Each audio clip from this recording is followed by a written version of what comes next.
Welcome to the Student Ministry Matters podcast. We want to encourage, equip, and connect those with a passion to impact the next generation for Jesus Christ. Student ministry can be a lonely place. You might even feel like you're the only one in your church or community that cares about students. Well, know this, you're not alone. People all across the country are engaging Gen Z and care deeply about the spiritual direction of these young men and women.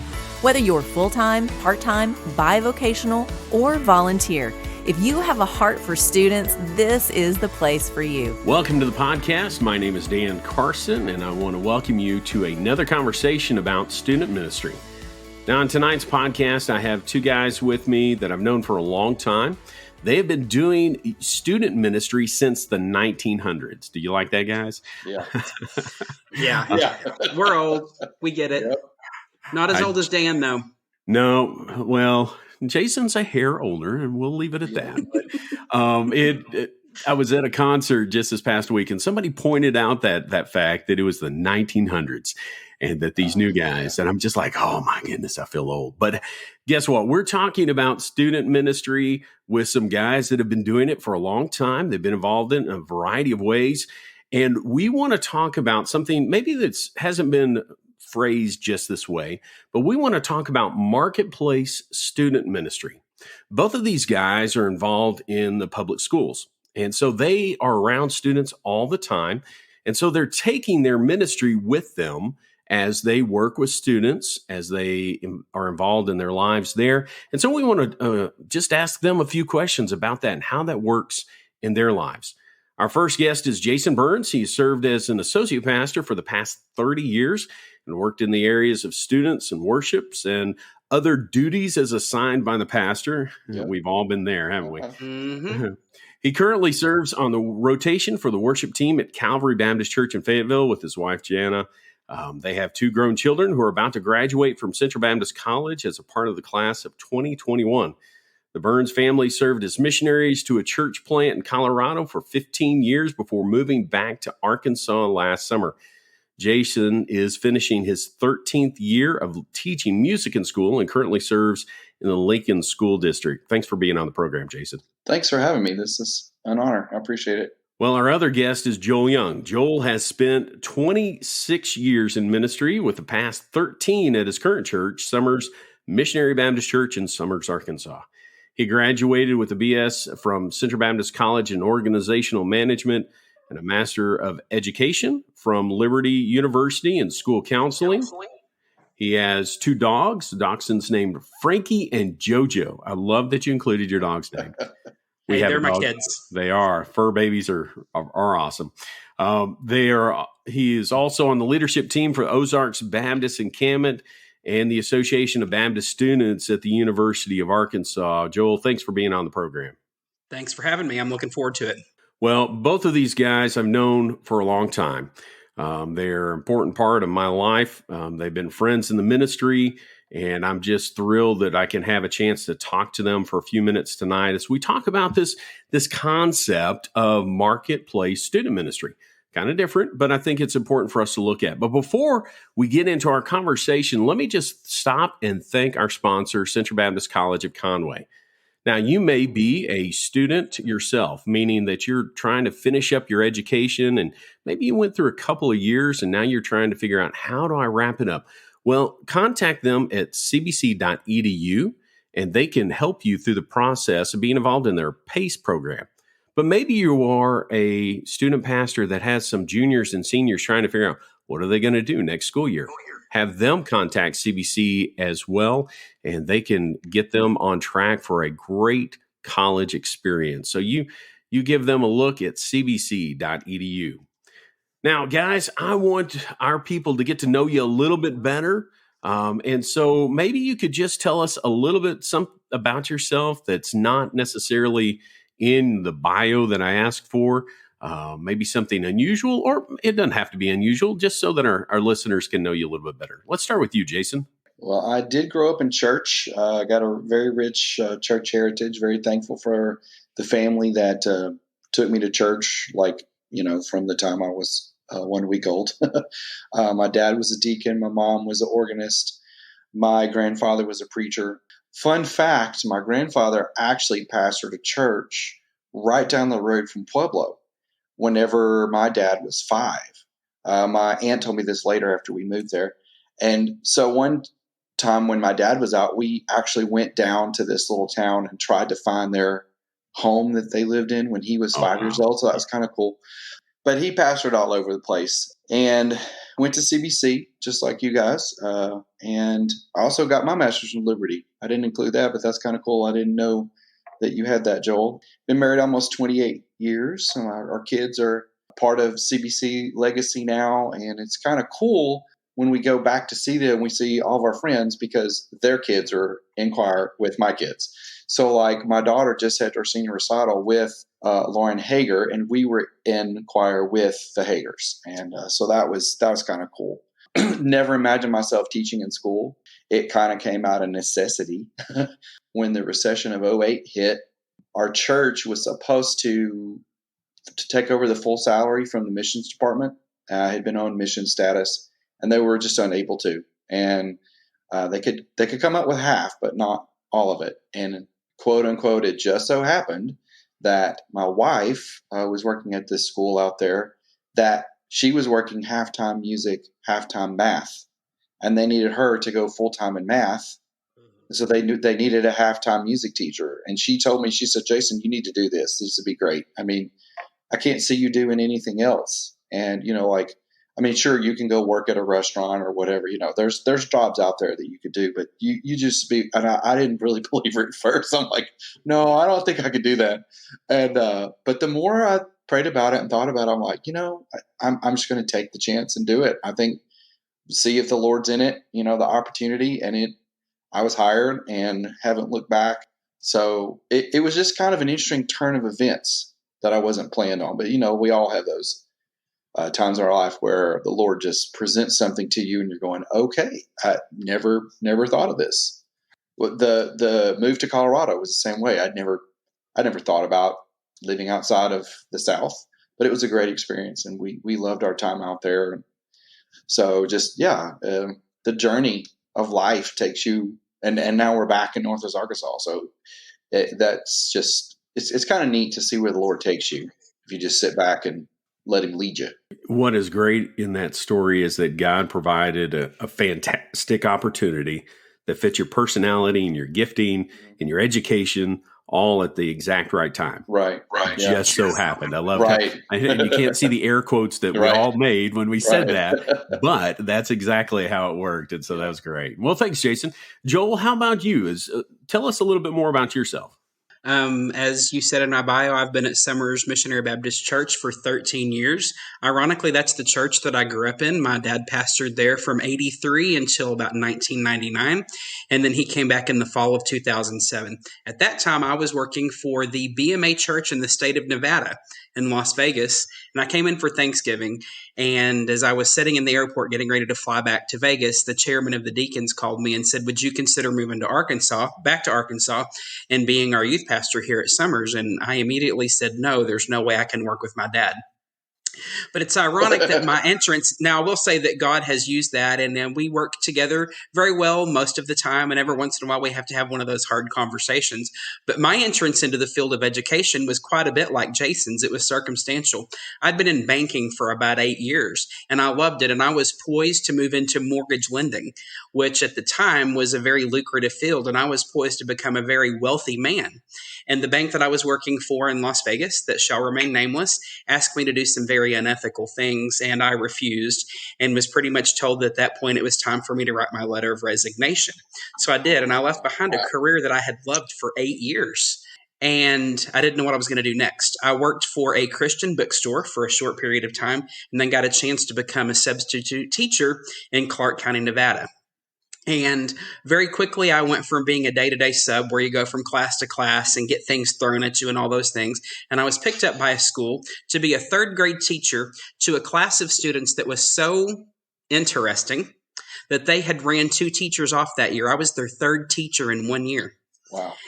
And the next year, I took an assignment teaching humanities, which was test-taking skills. I know how much we love taking tests. And there was a class of fifth graders at that school that yet again was so terrible. Their first teacher called the school the week after Thanksgiving and said, I quit. They hired another teacher.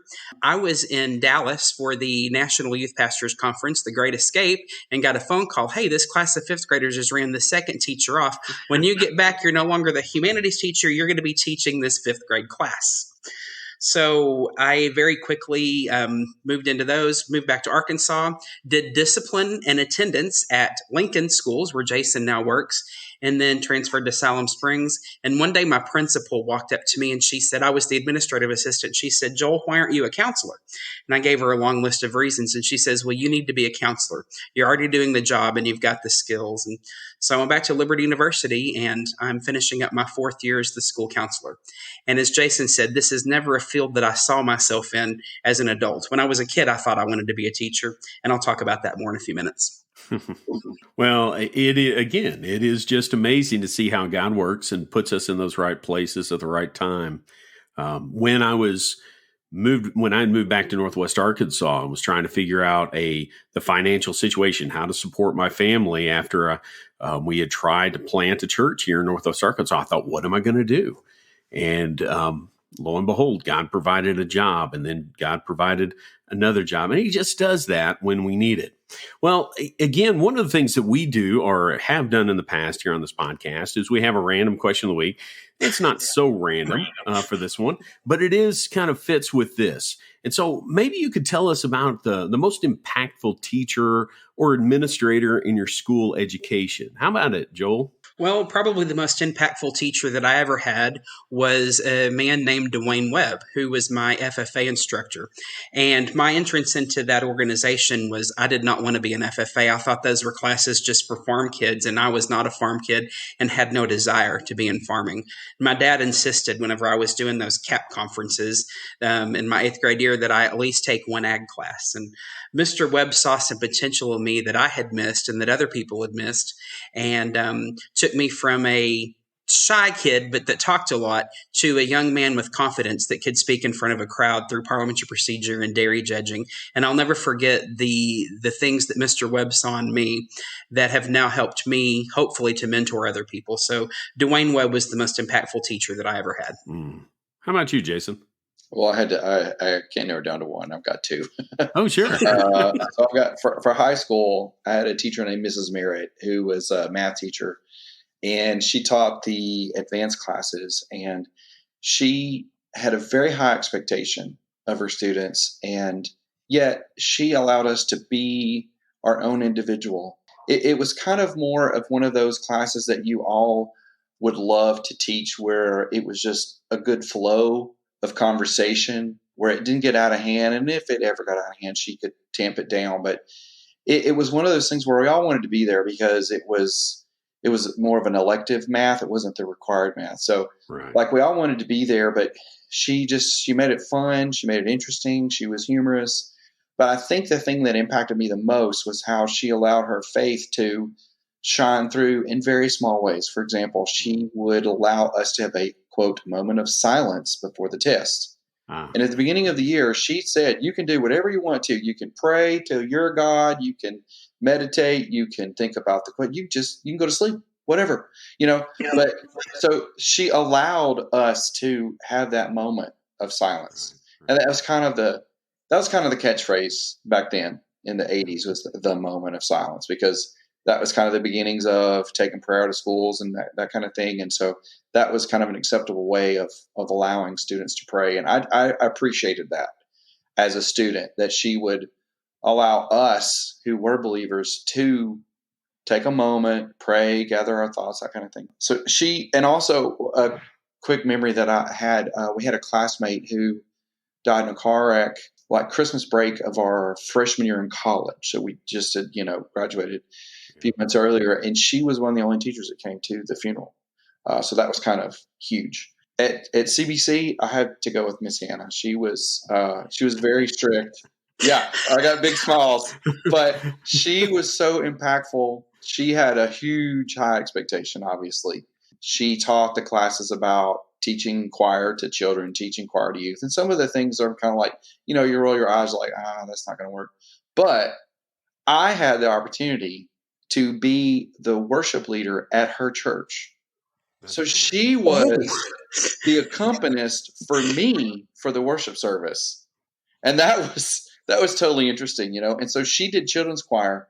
I got to not only learn from her, but be her assistant in church in the setting. And there was some old school things she did that I felt like I could update but I learned on the job, really. And we were in Sunday school class together. Her husband was our Sunday school teacher. So I just spent a lot of time with her. She had me teach piano.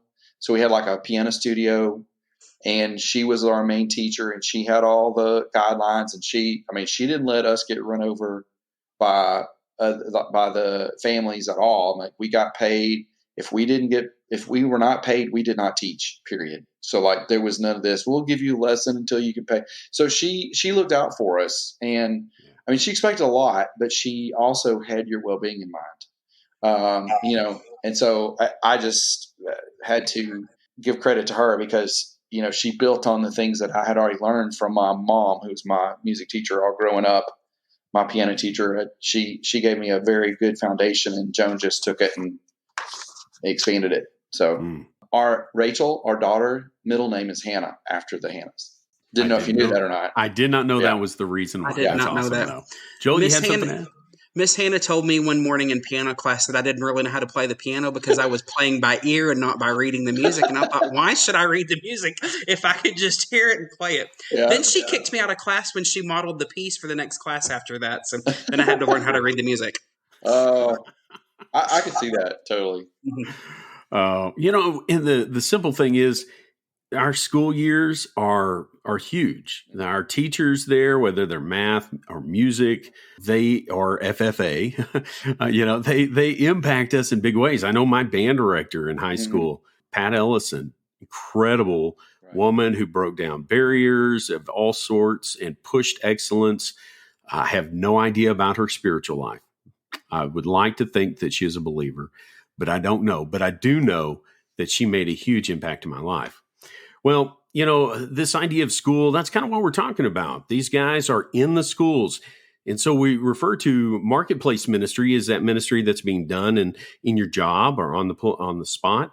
Well, these guys are doing marketplace ministry with students. They are there in the trenches dealing with whether it is school that is music or whether it is dealing with counseling issues, all sorts of things like that. But they've both have been full-time and they've both been part-time. And so I do have a couple of questions for you in that regard. What are some of the challenges that you face serving in the bi-vocational role? Jason, what were some of those specific things that were challenges for you? I think the biggest challenge for me was time. Yes. When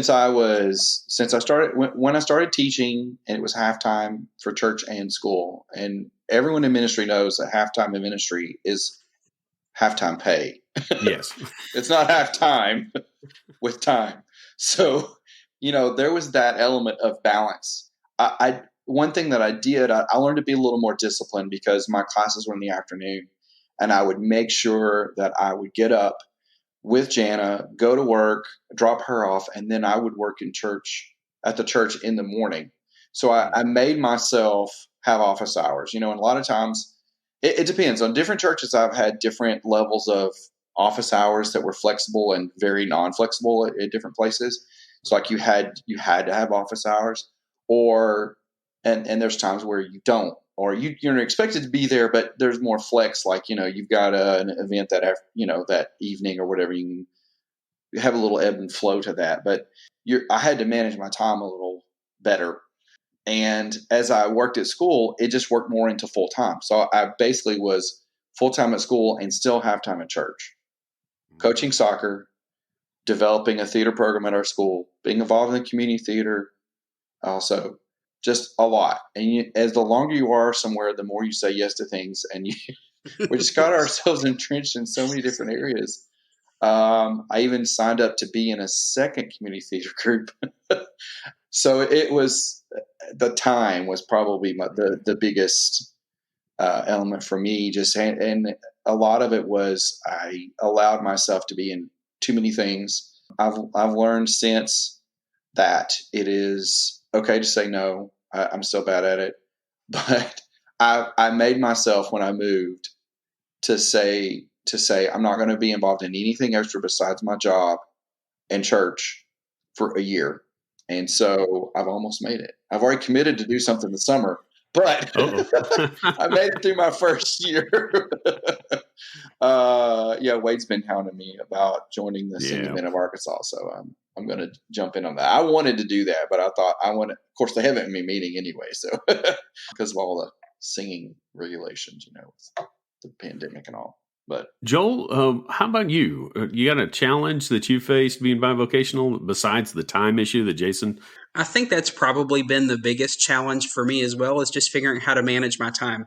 Everybody knows that I am not a morning person. I fake being a morning person about 2 weeks out of the year. One of those weeks is church camp, where we have to get up and sing perky songs first thing in the morning.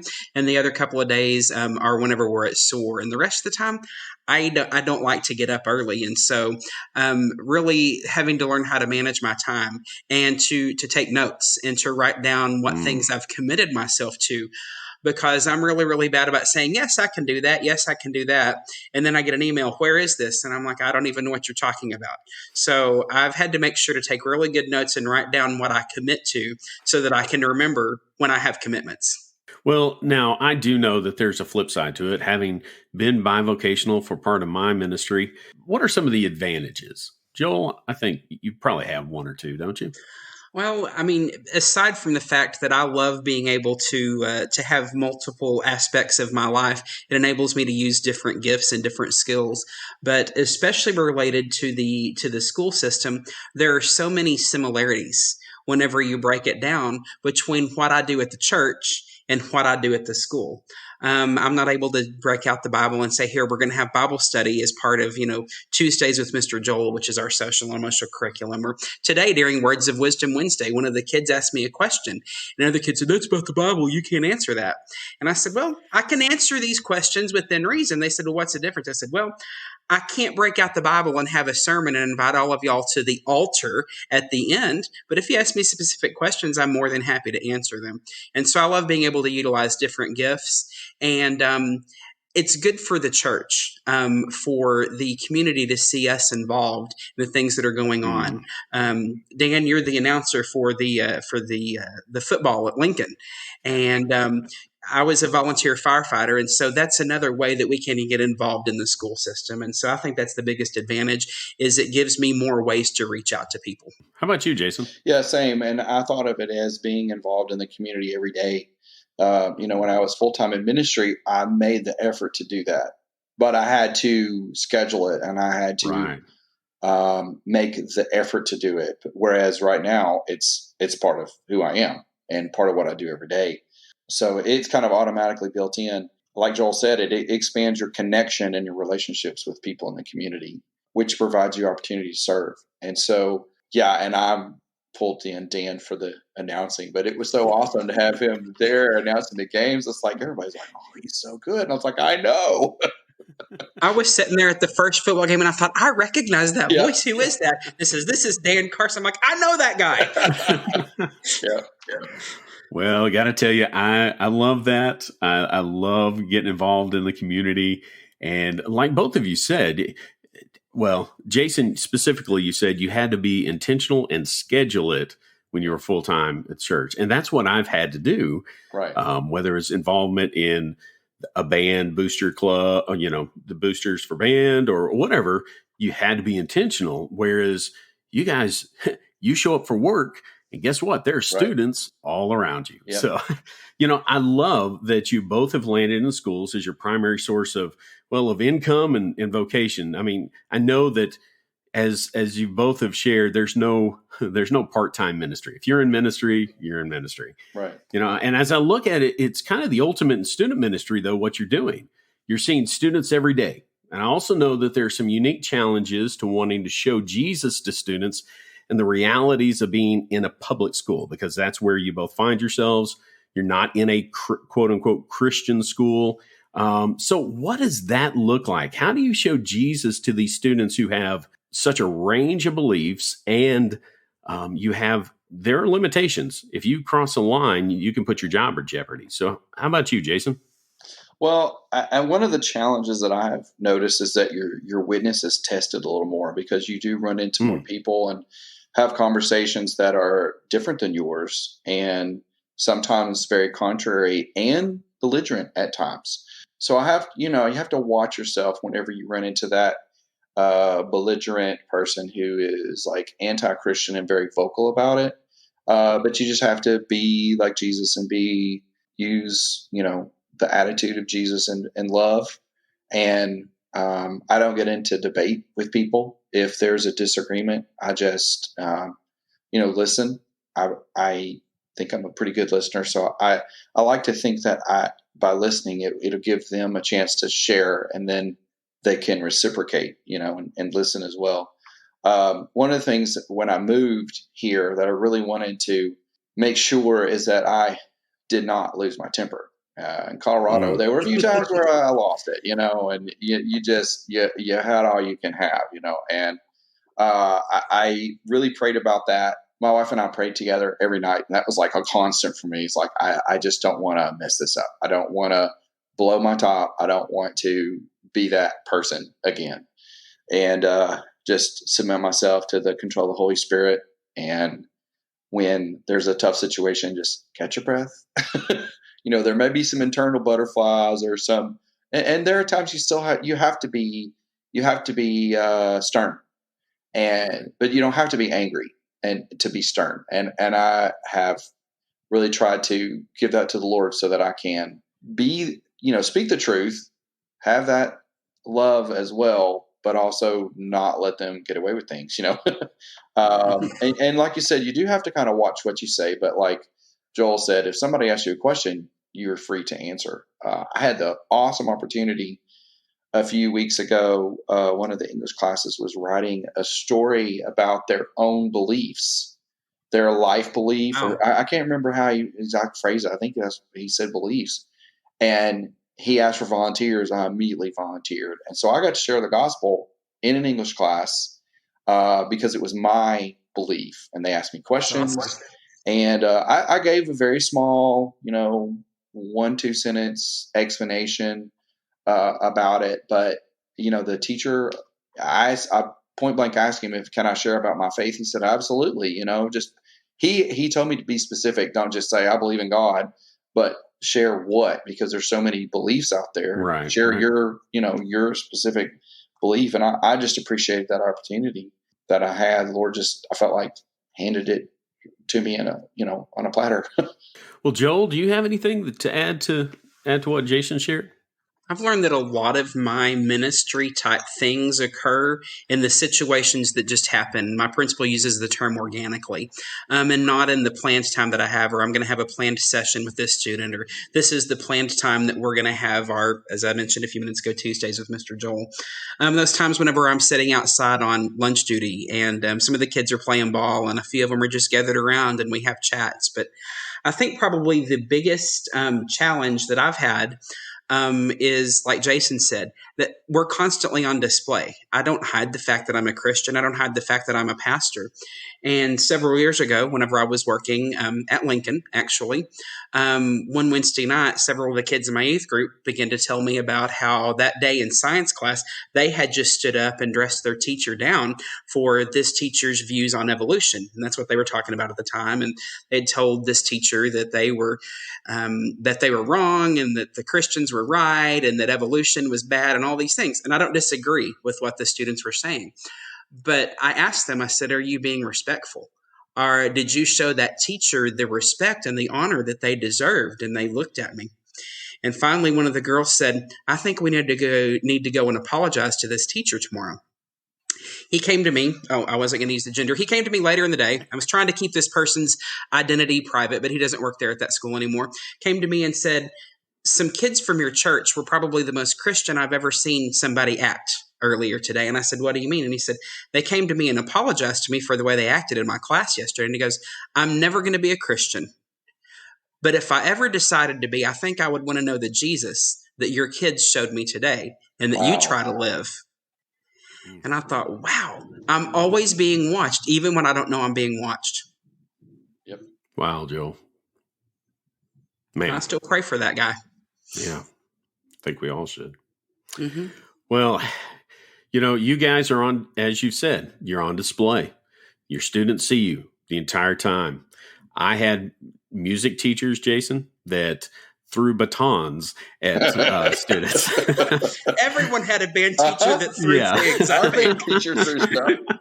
Except for Mr. Burns out at Lincoln. He doesn't throw things. I have not thrown anything. And so it's just that reality. You're out there with students, and I love that. You are, well, again, the phrase that we're using tonight, marketplace student ministry. You are out in the marketplace. You are out in the world, and you're able to do ministry with students in a very real place where they're at. A lot of student pastors are trying to figure out how to get back into schools because they've all been eliminated. Well, guess what? You have easy access. I mean, you have a card that scans to unlock the doors, or, you have a key to get into your office. I mean, it's just incredible. Jason, you got something to share? Yeah, it was funny. We had a conversation the other day in class about degrees and what degree I had. And I said, somebody assumed that I had both of my degrees were in music. I said, actually, my second degree is in religion with an emphasis in worship. And they're like, oh. One of the kids said, does that mean you can preach? And I said, yeah. And they said, cool. And that was it.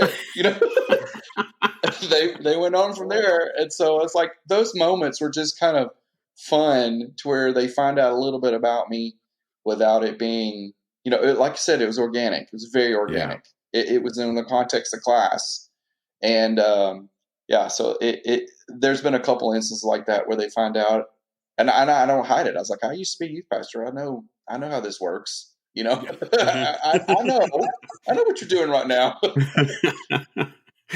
Oh, well, let me ask a final question here. Having experienced both full-time and bivocational ministry, what would you say to a young man or a woman about their education as they look at serving in the future? You guys have ended up in a place that you didn't originally start. I mean, you didn't intend to be a counselor, and you didn't intend to be a music teacher, but that's where God placed you. So is there anything that you might say to a young man or woman who's about to enter college, trying to determine what they should get their education in? Joel, you got anything to add in there? I think one of the first things that I think of whenever I ask this question is that my dad gave me the advice a long time ago to get a degree from a Christian university, but to have a degree that was a little bit more versatile. My bachelor's degree is in organizational management, which means I'm fully qualified to run an office. And I learned a lot of things because I was at a Christian college about how to work in an organization ethically and how to lead an organization ethically. But that was after much prayer. My first year at CBC, I was a music major. And then I went to the University of Arkansas for a year, and I was a kinesiology major because that helped me get into some classes I needed. And then I took a break. And I went back to CBC, and at that point, I really sat down and I prayed and asked God, what do you want me to study? And that's whenever he led me to the PACE program and the organizational management. But that degree is something that I can utilize both in the church work and in secular work if necessary. But the advice I would give is that full-time ministry may or may not be the be-all, end-all for you. And God cares about even the small things, and he has a plan. And so you need to figure out what that plan is and then pursue an education that works towards that. And I highly recommend CBC. Go Mustangs. Go Mustangs. Oh. How about you, Jason? What would be your advice? Well, the first thing I thought of was follow God's leading. I mean, it sounds kind of trite, but it's not. It's super important to spend prayer. I was kind of more narrow in my thinking. I had a church music degree with a youth ministry minor, but I was able to use the music to get a job. And then they called it an emergency license. So I was granted an emergency teaching license so that I could work on getting the education hours. And I did that through an alternative program, and it was one Saturday every other week for a year, and I was fully certified. It's just as if I had gone through the education program. And so there are ways to do that. Don't be afraid to go for it. If you have an opportunity to be bivocational, it's kind of scary sounding. And, you think whenever you're called to ministry that full-time is it. And it could be, we do need, I think churches need some full-time. Maybe there's different seasons. Like for me, I was always full-time until 2008. And so I spent much of my life being a full-time pastor, and but it was a little scary. I'm not going to lie. Just know that you can survive and thrive. I feel like I have thrived, and we need Christians in education. We really do. And so, like, if you feel like that's something, and CBC does have an education program, and so I feel like that's something that students need. They need to see healthy adults. They need to see people that have it together. So many kids don't have that. That's one of the things about teaching is you get to be all these other roles than teaching. So be aware, if you're a teacher, you have many hats you wear. Just like if you're in ministry, like you have to counsel them, you have to encourage them. With the state of our country, you're now also your own little police officer in your room. That's kind of scary. So that's a reality check. Sometimes you're a parent. Sometimes kids come from a home where they need a little more guidance. And so you can be that parent for them. We have an elder in our church who has a master's in Christian leadership, and he's using it in the business world. So like I said, a Christian education or something that you can use. Don't think inside the box. I'm kind of grew up like thinking very narrowly about things and being in the box. And the longer I've lived, I've tried to let God bring me out of that box and show me other options. So be open to options, I guess, to summarize. That's a great word. I mean, it really is. Seeking God's guidance and then being willing to follow wherever that leads. Yes. Because, goodness, would I have sketched out my lifetime of ministry exactly the way it's gone? No.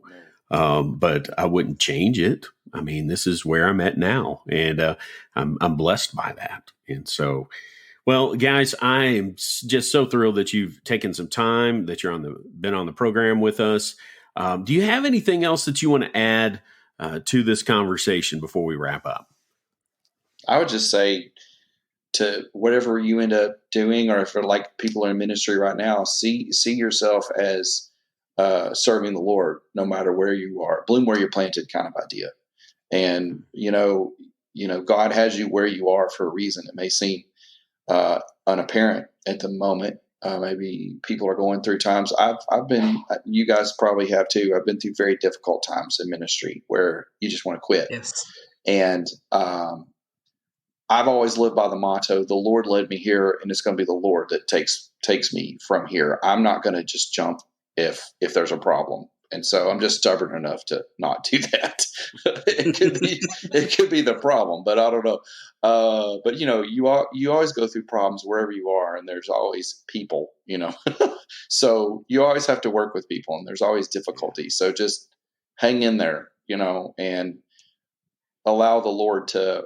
We've always lived our life by this motto of there's a push and a pull. So like whenever we have thought about moving, there needs to be, I feel like, somewhere else to go. I've heard other people where, they kind of are a little more free about it and they resign and they don't have anything else to do. I think the Lord just knows that I'm not bent that way. So anytime we've moved, He has always prepared for somewhere else. Like there may be a pull towards something or a push away, and it usually happens at the same time for the Lord's timing to be right. Both moving to Colorado and moving back, it was a pretty quick turnaround. But not to say that if it's not, that the Lord's not in it. I just give thanks to the Lord that that's the way it worked for us.